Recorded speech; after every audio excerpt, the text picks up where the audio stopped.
1톤 트럭 한 대가 비탈길을 빠르게 굴러 내려갑니다. 이 모습을 근처에서 일하던 한 남성이 포착했는데 망설일 겨를 없이 트럭을 따라잡기 위해 전력 질주합니다. 뛰어가죠? 그 트럭 뒤에서 질질 끌려다니고 가시더라고요. 저 차를 막아야겠다, 사고를 막아야겠다. 뭐 생각할 시간이 없었어요. 그냥 몸이 먼저 움직였어요. 조수석 방향에서도 막아보지만 가속이 붙은 차를 따라잡긴 역부족. 하지만 포기하지 않고 쫓아갑니다. 급기야 운전석 문을 열고 훌쩍 올라타더니 브레이크를 밟아 차를 세웁니다. 오, 다행입니다. 순식간이죠. 어떻게 우겨 넣어서 발에 그냥 브레이크 그냥 올려놓은 것 같아요. 그때 슬리퍼를 신고 있었어갖고 그때 발목이 돌아갔어요.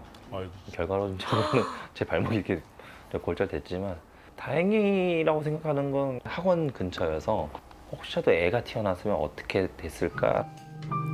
순간적인 시민의 기지로 막은 대형 사고. 지나고 보니 이만한 게 참 다행이다 싶지만 짚고 넘어가야 할 문제가 있죠. 대체 빈 화물 트럭이 왜 저절로 움직인 걸까? 전문가는 트럭 운전자의 부주의를 지적합니다.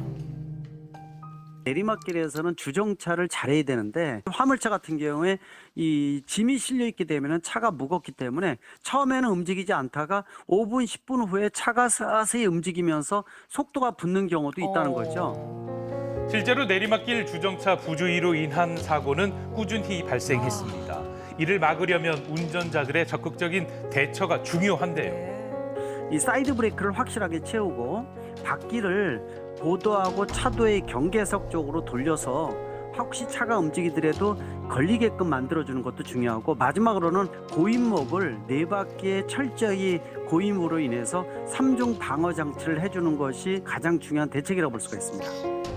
비탈길에는 되도록 주정차를 삼가는 것이 좋지만 부득이하게 차를 세울 때는 만일의 사고에 대비해 철저한 방어 조치가 필요해 보입니다. 네, 본래는 이 경사진 주차장에도 고인목 설치가 의무라고 해요. 그런데 이게 규정도 좀 모호하고 단속도 잘 이루어지진 않는 것 같습니다. 운전자들의 자발적인 참여가 무엇보다 참 중요하겠네요. 네, 일반적으로 이 동네 여기 경사졌고 위험하니까 고인목을 설치하세요. 안내 표지판이 있대요. 네. 그런데 운전자들이 괜찮겠지 하고 이를 지키지 않는 것이 문제인 것 같습니다.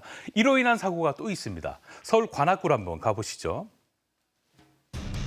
한 주택가인데요.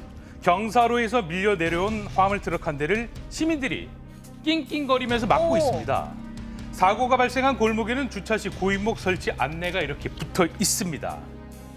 트럭은 사이드 브레이크가 풀린 상태에서 고인목 없이 내리막길에 주차돼 있던 상태.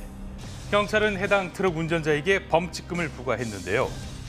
전문가들은 사고를 적극적으로 막은 시민 의식을 높이 사면서도 대처 시에는 빠른 판단과 주의가 필요하다고 당부하고 있습니다. 그러겠어요.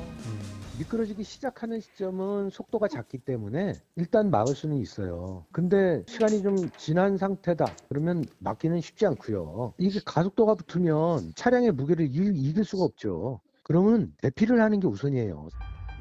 가속이 붙은 상태의 차량이라면 무리해서 막기보다는 119 신고 후에 주변에 알려서 2차 인명피해를 줄이는 것이 무엇보다 중요해 보입니다.